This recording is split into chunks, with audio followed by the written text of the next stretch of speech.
Leo Chandra, spesialis jambret yang sudah beraksi di 23 tempat kejadian perkara, akhirnya diringkus unit Treskrim Polsek Seberang Ulu 1 Palembang di kediamannya di Jalan Opi Raya, Jakabaring, Palembang.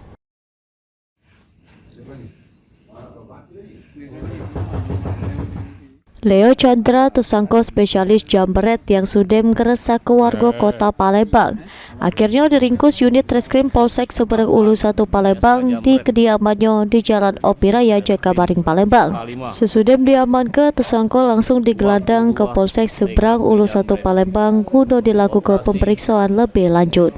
Jika Polsek Seberang Ulu 1 Palembang, Kompol Heri, kalau tersangka ini merupakan target operasi yang sudah lama diincar karena sudah beraksi di 23 tempat kejadian perkara di wilayah Palembang. Ini polisi masih melakukan pengembangan lebih lanjut untuk memburu rekan tersangka yang masih buron.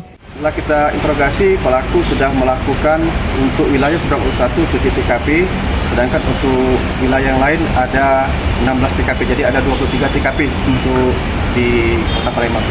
Modus daripada pelaku, dia memepet korban, kemudian langsung menjambret daripada barang yang berharga milik korban. Dalam melakukan kegiatannya, pelaku berganti-ganti pasangan, namun semua sudah kita data. Insya Allah dalam waktu dekat kita akan melakukan penangkapan terhadap DPO. Untuk menanggung jawab keperbuatannya, tersangka terancam pasal 365 KUHP dengan ancaman hukuman 7 tahun penjara. Heru Wahyudi, PAL TV.